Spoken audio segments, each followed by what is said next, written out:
I guess we're online. And I checked some videos and it looked okay. Currently checking my performance. CPU is around 60% and the GPU is around 45%. Of course, not ideal, not in the slightest. The fact is, my computer is from 2019. I have an AMD RX 580.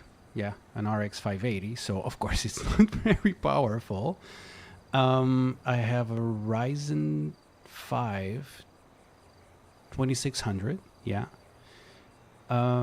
And 16 gigabytes of RAM. So I guess that's, in terms of RAM, it's okay. And for gaming in general, I mean, for the games that I play, I don't play anything that is really updated or, current. I mostly play like emulator stuff and older games. But, and for that, this system is quite okay. Now, for other things, including, for example, video editing, it sucks. It sucks. Or it's probably Vegas that sucks. Probably both suck. But yeah, like what I did, like I was dropping frames in earlier attempts to stream. I was dropping frames like hell because I was putting all of the load, the streaming part and the gaming part, all on the GPU, on the RX 580. And so, of course, it was crapping a ton. So I had like, and no joke, I was skipping 100% of the frames. I checked the stream. I mean, it tells you right here, but I didn't see it.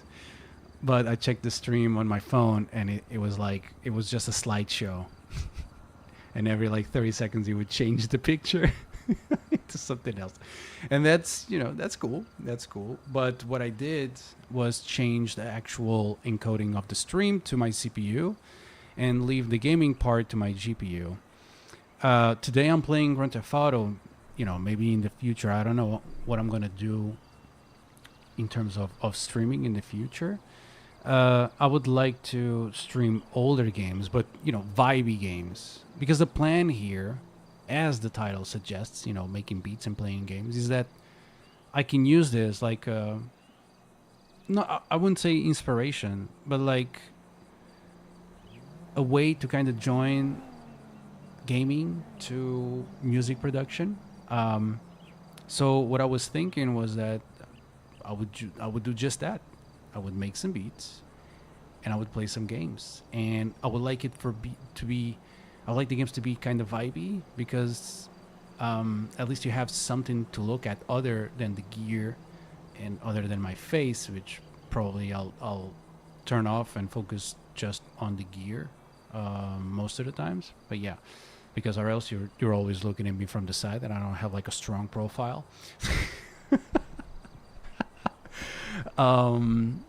But yeah, that's what I intend to do, is like just make some beats. Doesn't this is a challenge for me actually, because the way that I see it, I'm not very good at doing things on the fly, and it's actually something that I want to improve. Is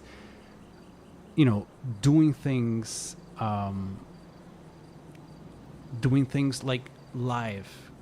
My goal actually with all of this Dawless gear would be to kind of like achieve some kind of setup, and the skills, have the necessary skills in order to make a lot of stuff on the fly live. I don't think I have the right gear for that just yet. It would be good to have, like, for example, instead of a Digitac, it would be good to have an Octatrack. But those cost like 600 euros secondhand, and I have spent enough money already on gear, as you can see. Most of it is secondhand, but it's quite good. But I've been thinking of different setups using the gear that I have in order to do that sort of thing, where I would just have like pre-selected parts of songs, or just samples. For example, I will have vocal loops and chords, and have like synth patches, and I would create the setup in a way that I could mix all of these together like building blocks, like Lego blocks. So every session would be not totally different, because it would be the same group of samples and loops, but at least a little bit different. Most of it would be arranged in different ways. But of course, I don't have the skill set as of now. It's something that I want to work on, and maybe it's something that I can use this stream to start working on that with more intent. Because it seems like this gear, I love it. I love it to bits, but I haven't fully, not even 20%. I haven't fully understood the potential that I have here, and I've changed setups like many times. It's something that I keep thinking about, is how to perfect the setup. Not in terms of buying new gear. I mean, sometimes I think that some device would be better to do certain types of things, but actually just optimizing.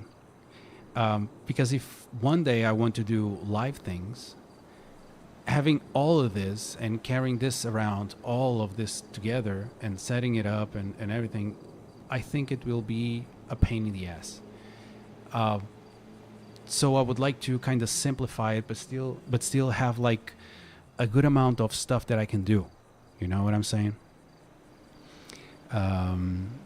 Ricky Tina said it best, that all you need to make music is to have a sampler. I mean, certain types of music. In this case, it would be like housey sort of thing, like electronic dance music.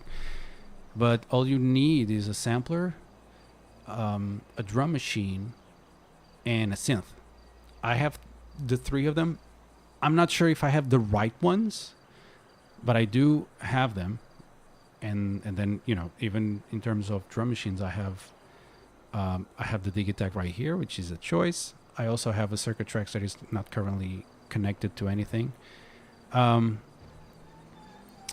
I just don't know if these are the right things to have that kind of set, like a live improvisation set. I could go on. Oh my God, what's grinding over there? I could go on even further on why. It's just that, for example, the SP404 is a very capable sampler, but in terms of getting it to, cooperate with other gear, you can do that. I have done it. It's just not the most intuitive thing to do. It's not as easy and you can't really do anything live with it. Everything needs to be pre-done, because it doesn't have any live sampling capabilities. I mean, it has a looper, but then it wouldn't trigger the samples that you have in it, and so what good is that? And it's not really easy to kind of mix the loops. Like if you want to have different parts, like the building blocks that I talked about, if you want to do that, it wouldn't be easy to just select the things that you want, because then again, you need to sequence it using the Digitech, and then you need to know what building block is on what path. You need to know where it is in order to play it. And if you want to change it on the fly, you could make use of the SD card that is there. But unfortunately, it's like it's not really easy or intuitive to do that on the fly, right? I don't even know if it stops playing everything when you're importing samples. It would make sense if it did. So yeah, still deciding on how to do that. I'm thinking that maybe the Digitech, if I could use it as a sort of octet track, like having loops there. I know it's this particular the Digitech one does not do stretching, live stretching. So that's one thing, but it is it does allow to place the triggers. You know, if a loop has a specific size, a specific number of bars, then you can place the triggers, and it will adjust the loop in order to make it happen on the right beat, right? So you could use it as a stretching kind of thing, like a rudimentary stretching. And I was thinking that maybe I could do that. I could have like a bunch of loops and samples here, and I would just have one pattern, and I would keep changing that, or you know, just like having a couple of patterns where what I would switch from back and forth. But I don't know, like if that would be very easy to do, and I don't know if it has enough samples, you know, enough RAM basically to have a bunch of loops, because when it samples, you know, it's just a one-shot thing. It's practically nothing in terms of space. You can have like 128, but when it's loops, you know, it has a size. It has a considerable size difference from the one shots. And so, would it really? How many loops would it be able to take? Maybe not a lot. I haven't tested it yet. So yeah, I'm still deciding on the specific things. There's also another problem, not really a problem, but I would like, even in my live sets, well, mostly in the improvs, I would like for the beats to not be pre-sequenced, or at least, you know, maybe have like a specific bass line of for on the floor basically, but still be able to change the beats on the fly, add other things. And I think that even though the TR8 over here is like, it's my favorite drum machine ever, not that I've used many, but it's like it's so cool to use on the fly, because it has all of the controls right here on your fingertips. However, for sequencing live, I mean, it's possible, but it's like, is it really direct? As for example, something like the circuit tracks.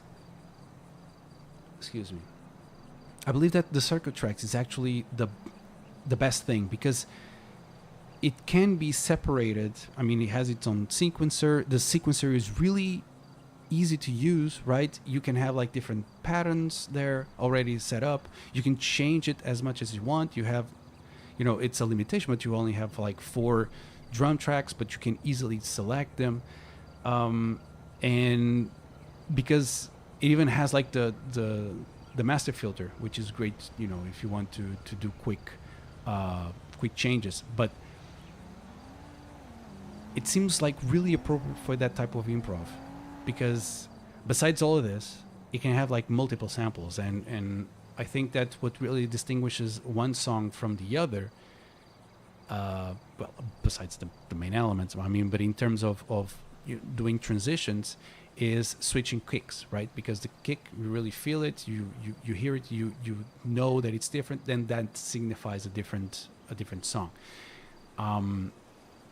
And you know, that's not something that you can do on the TR8, right? I mean, you can have different, and I've actually built like 4 different drum kits, but it's not very intuitive to change them on the fly, right? And I would rather have control of what elements to change. Maybe I just want to change the kick, maybe I just want to change the snare and the hats and so on, right? But then we go back to, you know, the circuit tracks only has 4 drum tracks. I thought for a while that I would like to try having a circuit rhythm, because it can have like, I think it's 8. So it has 8 tracks in 8 sample tracks where you can put whatever you want. But it seemed a little bit overkill for me to buy something that costs like 200 and something euros just for that, you know. Maybe it would be really good, but it's like, what else could I use it for? And then, you know, what do I do with the TR8? I love it so much. But another problem with the TR8 is that it's so big. The other day I was trying to come up with a Dawless box. You know, I was looking at these. I was looking at these pedal boards. You know, that come with a suitcase or sometimes with a bag, and the biggest size that it has, it's like 71 centimeters.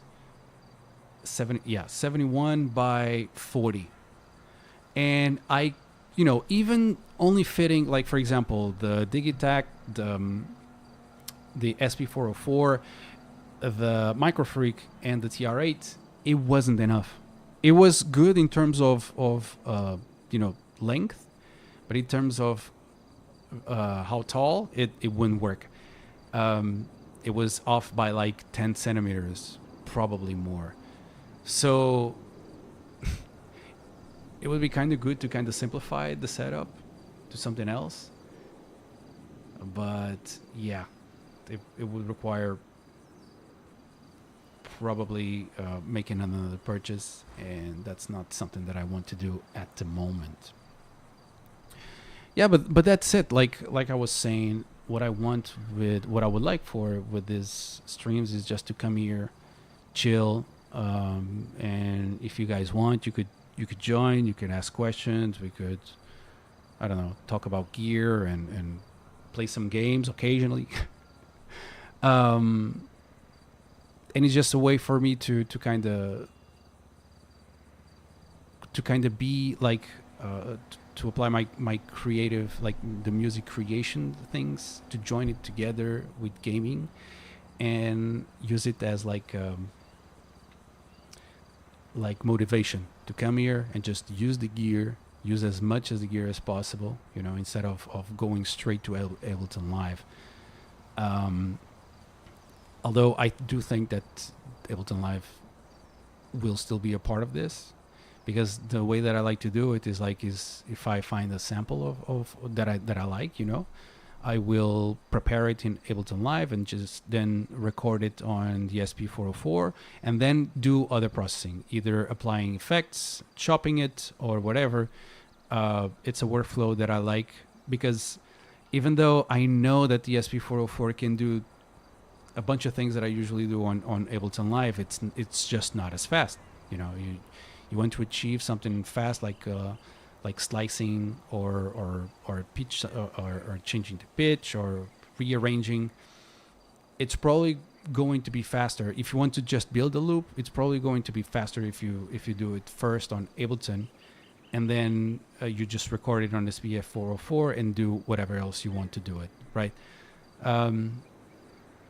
So I'll probably still use it, but yeah, I do really want to get used to these, to all of this gear, and just make stuff. And another side of it, man, I'm rambling for 18 minutes to nothing right now, but yeah, this is good. This is good for me. But another thing that I want is it's to practice and to lose this fear of showing that I don't know how to do things, if you know what I mean.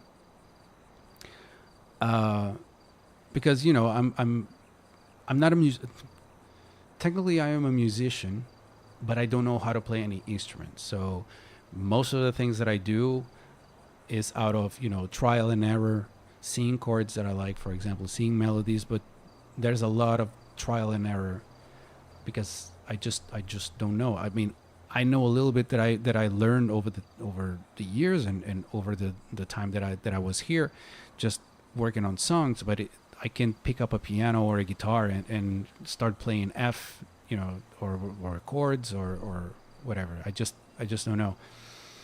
And so I struggle a little bit in terms of doing melodies. I mean, in terms of beats, I usually do okay. But in terms of melodies, I do struggle a little bit. And this is a way of, either, well, it's actually two things. With this, I would learn more, you know. But mostly, I would lose that fear because even though I'm afraid of that, it's okay, right? Everyone has their own set of skills, and mine isn't that. Mine isn't playing live because, well, for one, I never really studied music theory or whatever. But two, it's just okay. I mean, there are other ways to make music, and I'll probably take longer, and maybe it won't be as appealing to you as a viewer as if I actually knew how to play instruments and I would make all of this like happening in a few minutes. But I don't. I think I have other skills that are still worthwhile to watch and to interact with. But that's not one, and it's something that I need to get used to. But yeah, besides that, it's like it's practice, right? Either talking to you in a live environment. I mean, this is not the first time that I have done streams. I have done it in a different channel. It was strictly game related, but I never had like a huge following, and I don't expect to have one here.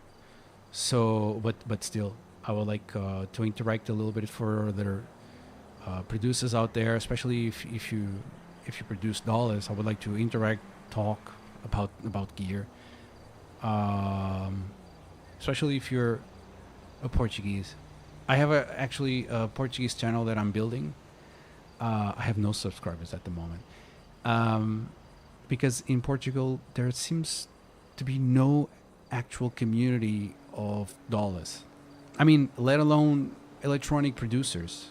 I created like two communities on Reddit for Dawless producers, from Portuguese Dawless producers, and also for electronic music producers because there's nothing. And I want to, I want to get these Portuguese producers all together because I feel like we exist. We all exist. There's gear being sold secondhand, a lot of it. So there's people out there that do like that stuff. It doesn't mean that they do it like. It doesn't mean that they're actively releasing songs, but at least they're interested as much as so much that they buy the stuff. But where are they? I mean, seems like we're all just isolated. I want to get these people together and just hang out, talk about gear, talk about music, show each other's the things that we do. But yeah, but that's in another channel because I intend to, and I do speak Portuguese in that other channel. I mean, if I start speaking Portuguese on this one, then I'll have no viewers ever. But yeah, like today, this is just a test to see if I could make the setup work. I think it's working right now. Yeah, I do need to be careful with the games that I play here. I guess Grand Theft Auto, like as it is right now, it's working okay-ish. The usage, yeah, the CPU is like 88%, but the GPU is around 50%, so that's okay. I guess I'll see in the final version when I get out of here. I'll see how the stream went. But yeah, that's the intention. I mean, I would just put on a pretty spot or maybe like catch a cab here and start building songs. That would be the idea. Or occasionally I would stop, I would play a little bit, I would talk, whatever, and then I would come back to the beat. Something that I would like to do at some point is like do a mix and game at the same time. That would be kind of cool, especially if I could find a way to just change the song according to what's happening, like intensify when it's something big is happening and kind of bring it down when it's not. But one thing at a time, right? That's what they say, one thing at a time. Let me see if I have something here.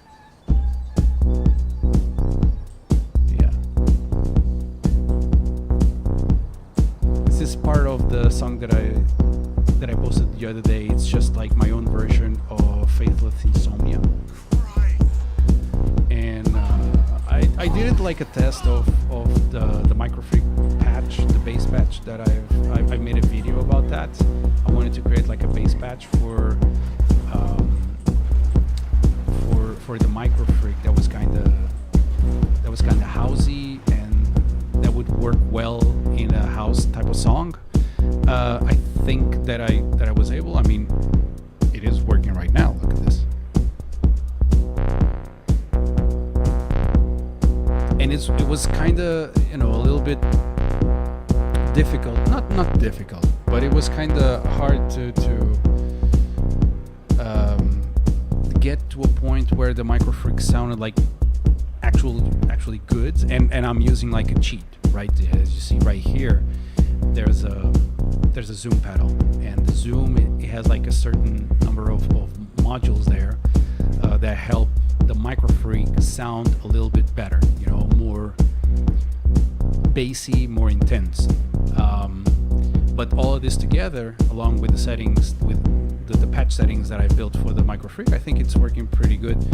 And as a bonus, it does have like some modulation where the matrix is connected to the sync rate, and it's also modulating the cutoff, and all of that. The sync rate itself is actually connected to the cycling envelope, and that means that by changing all of these things, we can change the way that the cutoff is modulated, and it allows us to do different types of rhythmic modulations to the cutoff.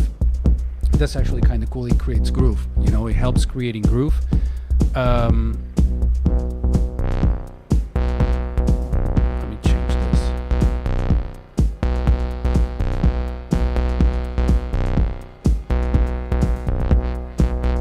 Yeah, as you see, I'm moving the rise knob. I can bring it all back.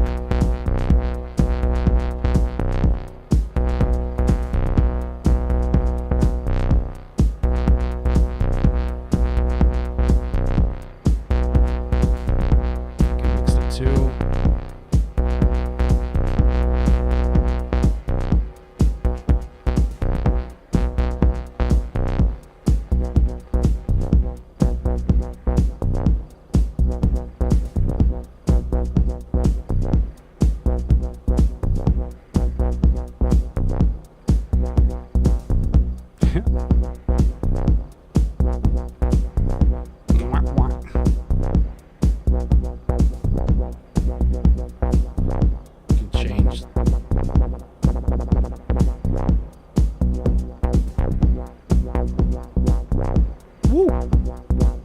Listen to this.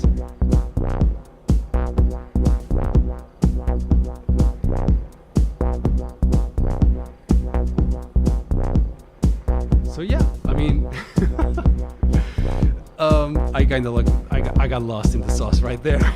I'm sorry, but yeah, as you can see, you can modulate the cutoff in different ways to sound different from just the usual rate stuff that you do. Just do an LFO and change the rate, and it goes up and down, up and down. But this way, it sounds kind of different. I mean, you could also change the shape of the LFO. That it would also help. But I think like this way, it enables you to kind of have more options to actually shape to shape the LFO that you're applying, and it lets you also morph between the default, let's call it default rate, and the rate modulations that you are able to apply using the cycling envelope. And I think that's pretty cool. That's what you want with a bass. Let me stop this. So yeah, that's I've thought about buying a TD3, a Behringer. I don't know if that's how you say it, but it's like I thought about buying a Behringer TD3, the 303 clone, just because I wanted like a straight bass sound, and have the microfreak just do other types of sounds. So meaning that I would have like two live synths. But I don't think that, I don't think I should do that because it's just one more piece of gear, and for what, right? If I want to use bass only, I can use the Micro Freak. It's kind of quirky, but I think it sits well in the mix, right? I can also change its settings accordingly. I can change the patch here on the pedal in order to make it sound better, right? But if I really want, what I could do is have like a square wave and a triangle, a saw wave here, add it like a, and create like a bass patch right here on the Digitech and have it there, and free the Micro Freak for other tasks. That's something that I've been thinking about. Maybe work. I have yet to check a tutorial on YouTube. Maybe I'll just get like a sample, square sample, and a sawtooth sample, and just try to create it right away, because from the way that I'm thinking about it, it wouldn't be that hard to create that kind of patch, like the bass patch here. The thing is that maybe it's not as interactive as having a synth right here, but on the other hand, I have something here that could help. Where did I put it? It's right here. So this right here, it's something that I bought on Etsy, and it's basically like a MIDI thing, just a bunch of knobs. Oh my god, wait a second. The window was open. It's just like a bunch of MIDI knobs and buttons that you can use to control MIDI stuff, right? So it actually has like see right here, it has like a normal MIDI plug right here, like an outlet, and it actually has like a USB plug as well, so you can use it both in software, like in your computer, or in hardware, directly to hardware. And it has a program that allows you to customize each one of these knobs to have to act on something on its particular MIDI channel. So you can have like the first knob on MIDI channel 1, the second one, the second knob on MIDI channel 2, and so on. It's really effective. It's really customizable like that. And what I could do, what I was thinking, is that if I want to have that sort of interaction with the Digitech, with the bass patch that I create on the Digitech, maybe I can have this to control like elements on the fly, like the filter, like the resonance, the decay, the attack, the LFO.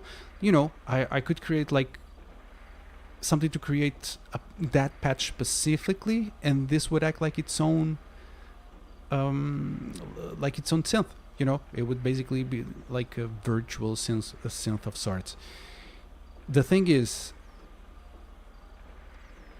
maybe I'll do a video specifically on this thing in the future, but the thing is, I don't like these knobs very much.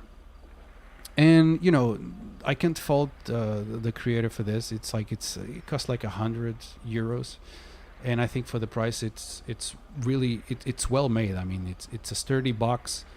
The buttons are also very sturdy, and the knobs, they're sturdy as well. It's just that these little tiny caps, they're really slippery. Thinking back, I should have probably spent another €10 and just bought the bigger caps. But I also, and I could do it right now, right? I could look into having like different caps here, but I'm afraid that since this is really small, that I'm not going to be able to grab this as easily, because it's just there's not a lot of space between all of the knobs that you see here, right? Something that I could try in the future. And besides that, it's yet another thing that you have to power. You have to USB power it in order to use it with this gear. So of course it doesn't power by itself. When you're using it on the computer, The same cable that you're connecting to the computer also can do the MIDI stuff, but because it has USB MIDI, but not here, right? Not with this gear. But still, I mean, it would be way cheaper than buying an actual synth. And I was thinking about the TD3, but also there's this Donner B1, which actually looks cool and actually has like internal effects like distortion, but especially like delay. Delay would be cool to do some kind of transitions. But that's another thing that I can also do with a bass patch here on the Digitech. So, you know, it could be worthwhile to check that out. So yeah, I mean, I think that's it. That'll be it for today. I haven't I haven't done a lot of bits today, but yeah, like I said, today I just wanted to see if the setup will work, how it will work, if the performance was somewhat good, and just talk a little bit about stuff, about the what I plan to do here, and yeah, I guess for today that will be it. So be good. All right.